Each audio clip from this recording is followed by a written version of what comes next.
Tandaan niyo po, bakit kailangan paghandaan ng pagpapamilya, pag-aasawa? Ang pamilya ay pwedeng maging lugar ng kapahingahan o maging lugar ng kapaguran.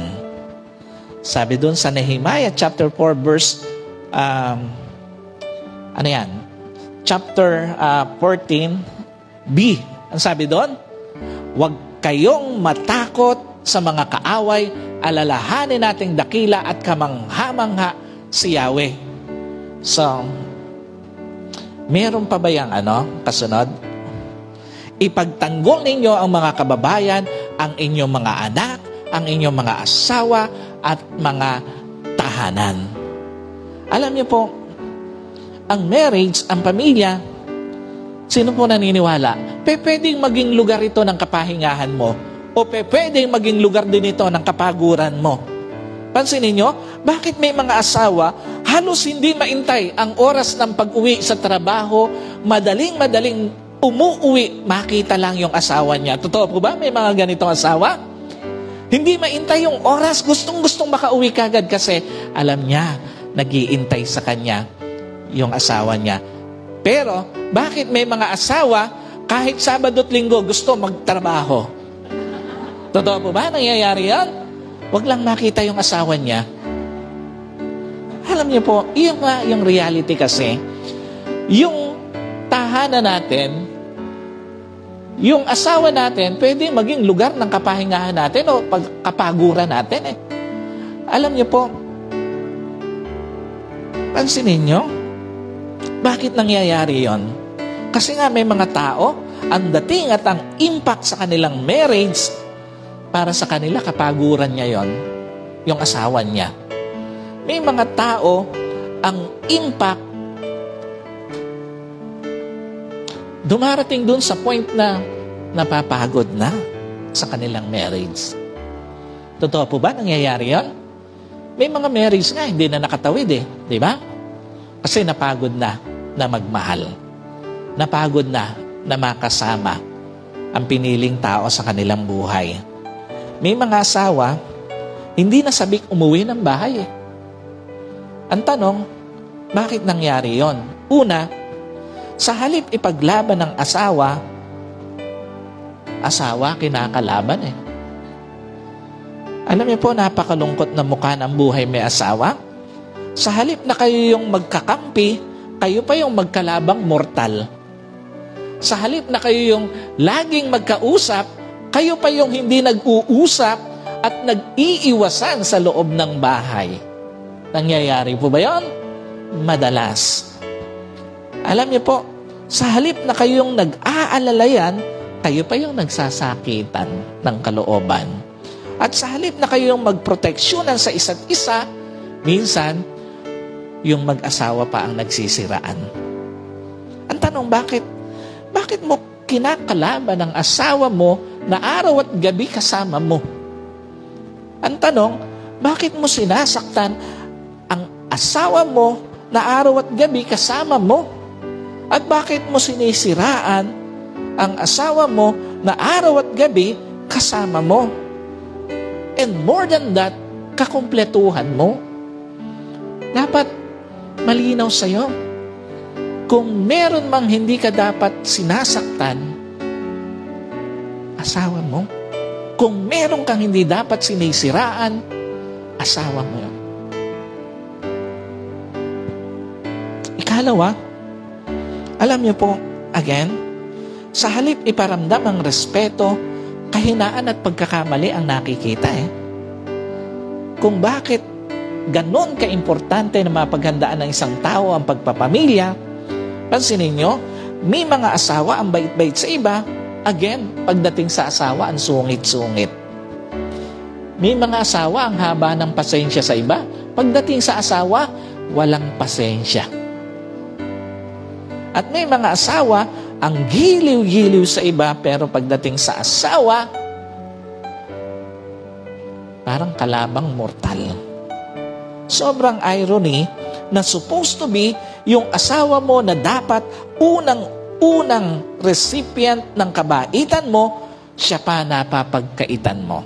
Sobrang irony na yung asawa mo na yung unang-unang dapat recipient ng kahinahunan mo, siya pa na pagkakaitan mo ng kahinahunan mo. At napaka-irony na supposed to be yung asawa mo dapat ang unang-unang recipient ng giliw mo, pero siya pa yung napagkakaitan mo.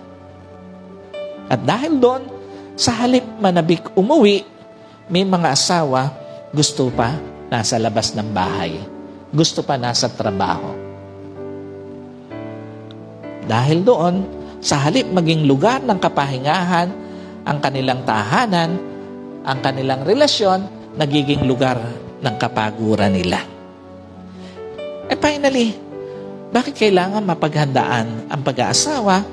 Ang pamilya po ay pwedeng maging bukal ng kasaganaan o kahirapan. Sabi doon sa 1 Timothy chapter 5 verse 8, ang sino mang hindi kumakalinga sa kanyang mga kamag-anak, lalo na sa mga kabilang sa kanyang pamilya, ay tumatalikod na sa pananampalataya at masama pa kaysa sa isang taong hindi mananampalataya. Alam niyo po, yung pamilya na meron ka ngayon at bubuin mo, pwedeng maging bukal ng kasaganaan o kahirapan. Pwedeng maging mukha ng kasaganaan o kahirapan, at pwedeng maging pintuan ng pagpapala o kulungan ng kahirapan ng pamilya mo. What's the point? Una, tandaan nyo po, pinakamasakit na magagawa mo sa pamilya mo, ma-deprive mo sa maraming bagay by default or by intentional man. Alam niyo po, kung meron mang pinakamasakit na magagawa ka sa pamilya mo, bilang asawa, bilang magulang sa mga anak mo, mabuhay ang pamilya mo sa kasalatan. Alam niyo po, isa sa mga naging malaking inspirasyon sa amin po, lalo na sa aming mag-asawa, na makita at hangarin na ang buhay ay pwedeng, ang pamilya ay pwedeng lumabas sa kahirapan o kasalatan, yung buhay po nila Pastor Fred. Kung alam nyo yung kanilang buhay, si Nanay Perla, makikita nyo, si Pastor Fred noon, yung nagsisikat siya, yung tawag doon, sa pedicab, sidecab. Pero yung mga anak nila, lahat puro professional. Alam niyo po, sa mga magulang, magiging magulang, pinakamasakit na magagawa mo sa pamilya mo, panatiliin mo sila sa kahirapan.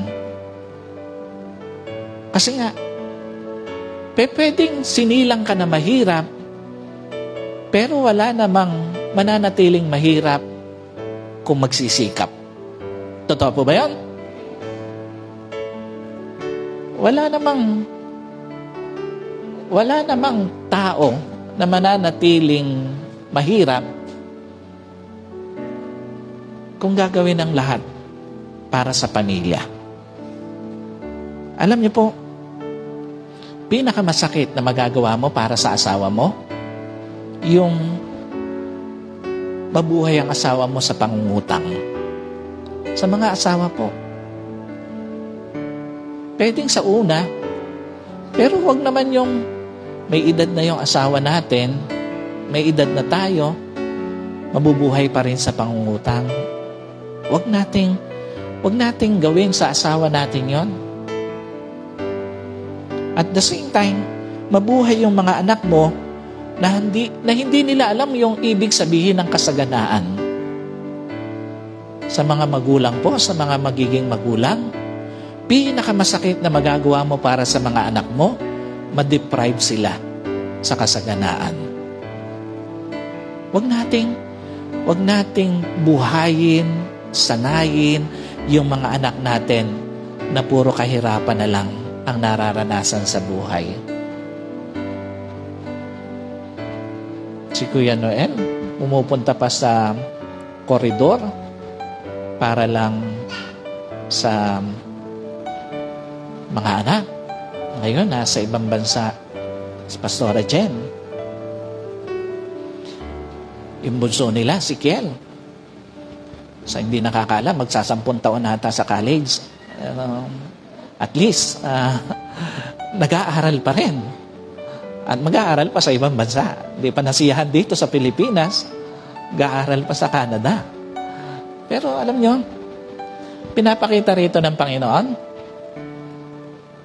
kung talagang mahal mo mga anak mo, hindi mo pananatiliin sa kahirapan. Magsisikap ka. Napakasakit sa isang magulang na yung anak mo sasanayin mo sa hirap. Noong kami po ay medyo bata pa, yung tatay ko pumunta sa Quezon, nagbiyahe sila ng mga saging, yung kasama nila, nagdala sila ng pagkain. Doon sa mga dinatna nila, yung mga anak, ayaw kumain ng baboy. Ang gusto asin. Bakit? Kasi nasanay na iyon lang yung dapat kinakain. At napakalungkot na yung mga anak mo, sasanayin mo lang sa mga bagay na pwede naman nilang maranasan na kasaganaan. Huwag puro kahirapan. Ayos lang nasanay sa hirap, pero dapat hindi habang buhay mahirap. Ayos lang na nasanay sila na maging matatag sa buhay, pero hindi dapat na habang buhay magiging mahirap mga anak mo at pamilya mo.